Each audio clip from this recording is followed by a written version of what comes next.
Assalamualaikum warahmatullahi wabarakatuh. Baiklah, kami dari kelompok 2 kewarganegaraan ingin mempresentasikan materi tentang bagaimana esensi dan urgensi identitas nasional sebagai salah satu determinan pembangunan bangsa dan karakter. Nah, untuk materi pertama itu akan dijelaskan oleh Iin Sangoy. Perkenalkan, nama saya In Sangoy. Saya akan membahas materi pertama, yaitu tentang menelusuri konsep dan urgensi identitas nasional. Konsep identitas nasional dibentuk oleh 2 kata dasar, ialah identitas dan nasional. Kata identitas berasal dari kata identity Inggris yang dalam Oxford Advanced Learners Dictionary. Dengan demikian, identitas menunjuk pada ciri atau penanda yang dimiliki oleh seseorang, pribadi, dan dapat pula kelompok. Penanda pribadi misalkan diwujudkan dalam beberapa bentuk identitas diri, misalnya dalam kartu tanda penduduk, ID card, surat izin mengemudi, kartu pelajar, dan kartu mahasiswa. Satu lagi, identitas penting yang harus dimiliki oleh setiap warga negara Indonesia saat ini yaitu adalah nomor pokok wajib pajak (NPWP). Kata nasional berasal dari kata nation, yang itu dalam bahasa Inggris yang dalam Oxford Advanced Learners Dictionary. Dalam Kamus Besar Bahasa Indonesia, nasional berarti bersifat kebangsaan, berkenaan atau berasal dari bangsa sendiri, meliputi suatu bangsa. Dalam konteks pendidikan kewarganegaraan, identitas nasional lebih dekat dengan arti jati diri, yakni ciri atau karakteristik perasaan atau keyakinan tentang kebangsaan yang membedakan bangsa Indonesia dengan bangsa lain. Apabila bangsa Indonesia memiliki identitas nasional, maka bangsa lain akan dengan mudah mengenali dan mampu membedakan bangsa Indonesia dengan bangsa lain. Identitas nasional bagi bangsa Indonesia akan sangat ditentukan oleh ideologi yang dianut dan norma dasar yang dijadikan pedoman untuk berperilaku. Identitas nasional dapat diidentifikasi baik dari sifat lahiriah yang dapat dilihat maupun dari sifat batiniah yang hanya dapat dirasakan oleh hati nurani masing-masing.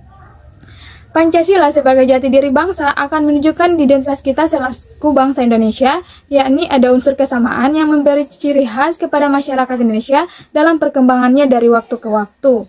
Dengan demikian, Pancasila sebagai jati diri bangsa yang bermakna kepribadian, identitas, dan keunikan dapat terwujud sebagai suatu kesatuan. Saya Gita Yamuto, baiklah saya di sini akan menjelaskan bagian B. Menanya alasan mengapa diperlukan pendidikan kewarganegaraan. Setelah kegiatan menelusuri konsep PKN, tentu Anda menemukan persoalan dalam bentuk pertanyaan yang harus dijawab lebih lanjut. Apakah Anda yakin bahwa setiap negara memiliki kewarganegaraan? Jika yakin, mengapa setiap negara mesti menyelenggarakan pendidikan kewarganegaraan pada warganya? Pada bagian berikut, Anda akan diajak untuk melakukan refleksi dengan menanyakan alasan mengapa pendidikan kewarganegaraan diperlukan. Pertanyaannya, mengapa negara khususnya Indonesia perlu pendidikan kewarganegaraan? Apakah dampaknya bagi warga negara yang telah belajar PKN? Sejak kapan Indonesia menyelenggarakan pendidikan kewarganegaraan? Apakah sejak Indonesia merdeka ataukah sebelum proklamasi kemerdekaan? Coba Anda ajukan pertanyaan lainnya.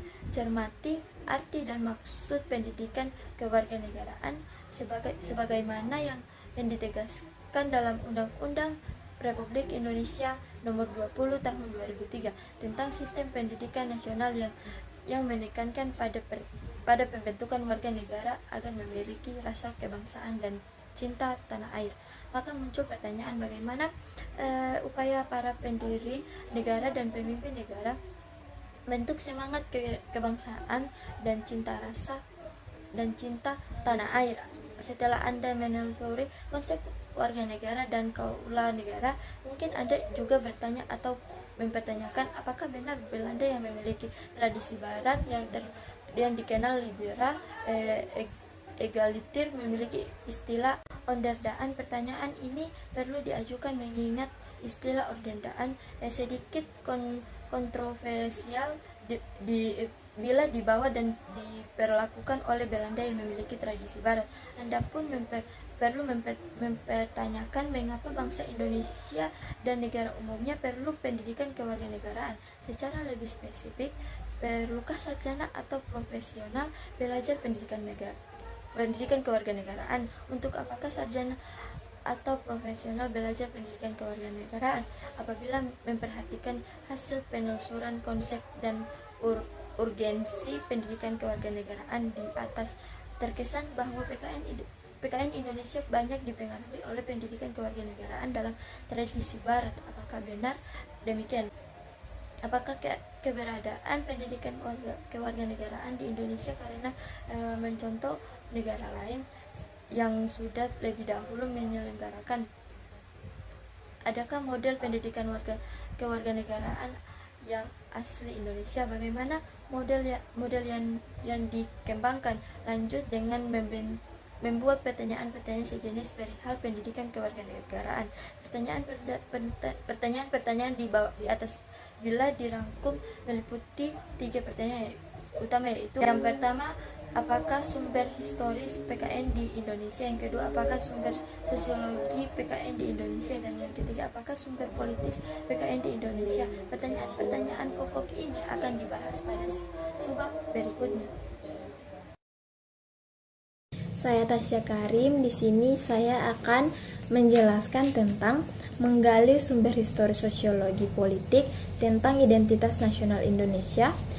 Sebelum kita membahas lebih jauh tentang identitas nasional menurut sumber historis, sosiologis, dan politis, kita terlebih dahulu akan mencermati dahulu 2 jenis identitas, yakni identitas primer dan sekunder. Identitas primer dinamakan juga identitas etnis, yaitu identitas yang mengawali terjadinya identitas sekunder. Sedangkan identitas sekunder adalah identitas yang dibentuk atau direkonstruksi berdasarkan hasil kesepakatan bersama.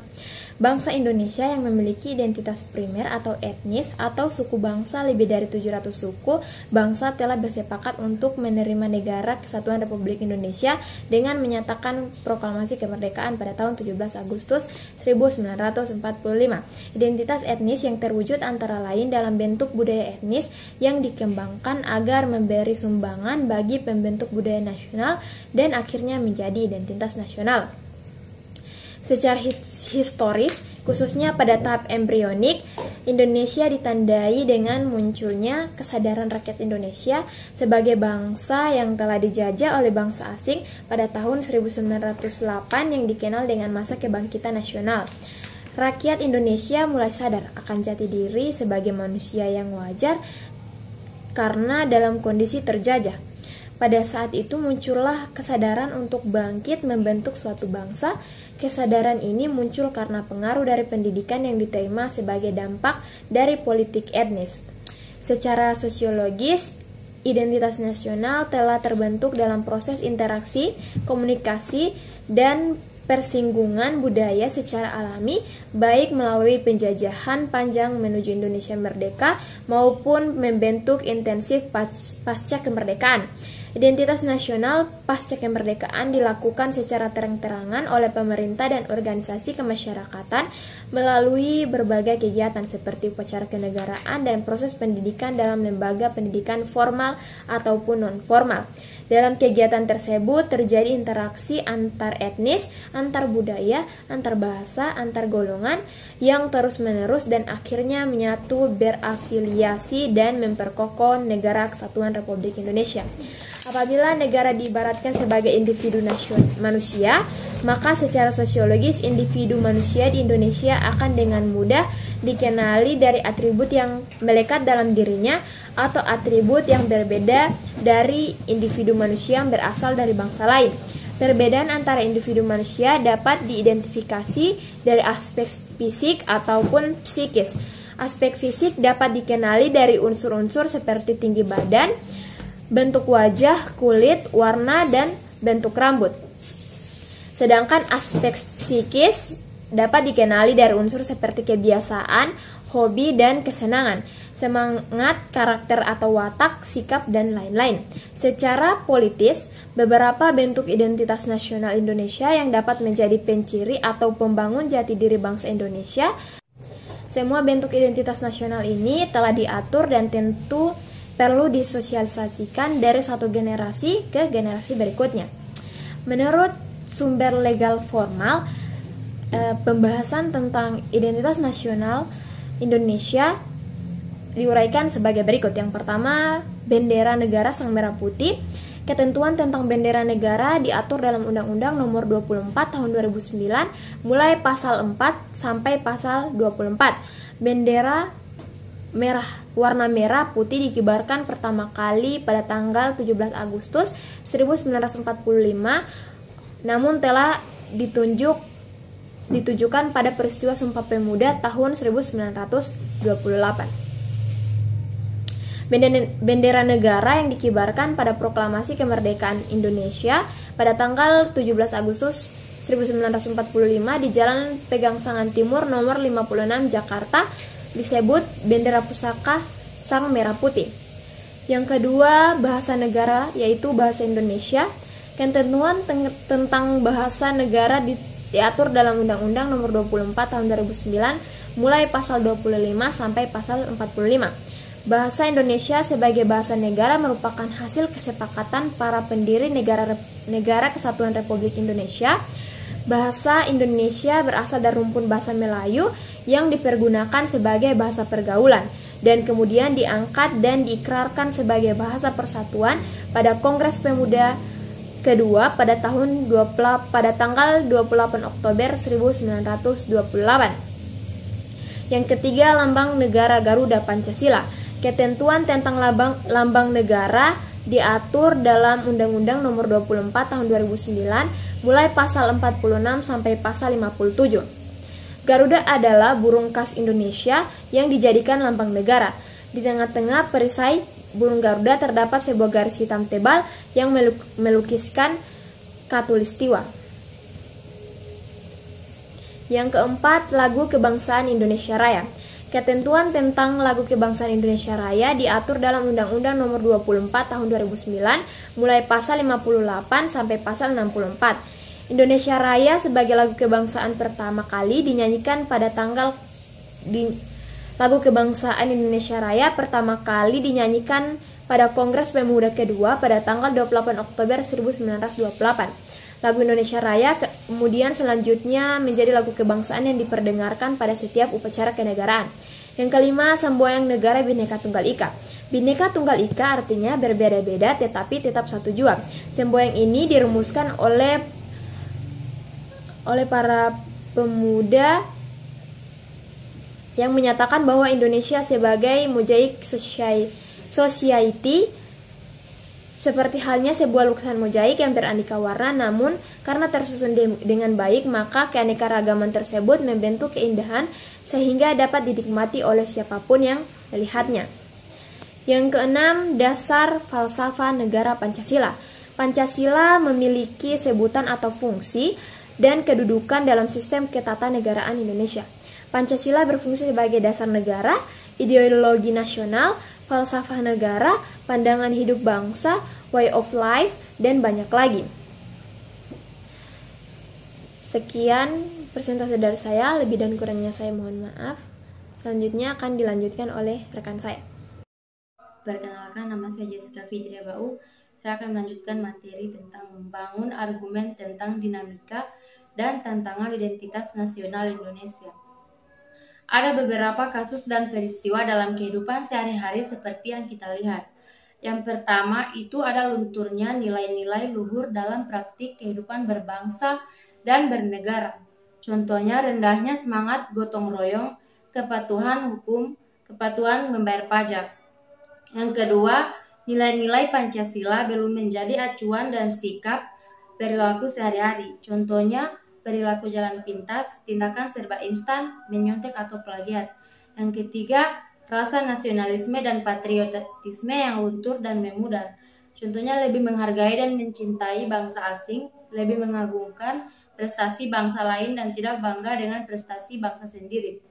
Yang keempat, lebih bangga menggunakan bendera asing daripada bendera merah putih. Lebih bangga menggunakan bahasa asing daripada bahasa Indonesia. Yang kelima, menyukai simbol-simbol asing daripada lambang atau simbol bangsa sendiri, dan lebih mengapresiasi dan senang menyanyikan lagu-lagu asing daripada mengapresiasikan lagu nasional. Tantangan dan masalah yang dihadapi terkait dengan Pancasila telah banyak mendapat tanggapan dan analis sejumlah pakar.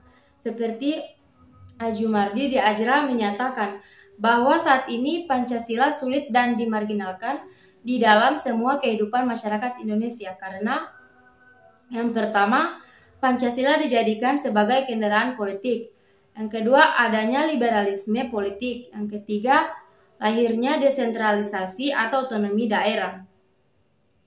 Menurut Tilar, Pancasila telah terlanjur tercemar dalam era Orde Baru yang telah menjadikan Pancasila sebagai kendaraan politik untuk mempertahankan kekuasaan yang ada. Sedangkan lahirnya peraturan perundang-undangan tentang desentralisasi dan otonomi daerah seperti lahirnya Undang-Undang Nomor 22 Tahun 1999 yang diperbaharui menjadi Undang-Undang Nomor 32 Tahun 2004 tentang otonomi daerah telah berdampak positif dan negatif. Dampak negatifnya antara lain munculnya nilai-nilai primordialisme kedaerahan sehingga tidak jarang munculnya kedaerahan yang sempit. Baik, assalamualaikum warahmatullahi wabarakatuh. Saya Rizky Pakaya ingin melanjutkan materi kami tentang bagaimana esensi dan urgensi identitas nasional sebagai salah satu determinan pembangunan bangsa dan karakter. Nah, di sini saya akan melanjutkan materi terakhir pada bagian E, yaitu mendeskripsikan esensi dan urgensi identitas nasional Indonesia.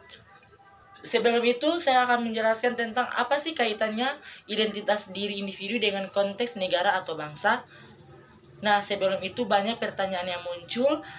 Ada salah satu pertanyaan yang muncul yaitu mengapa identitas nasional itu penting bagi sebuah negara dan bangsa.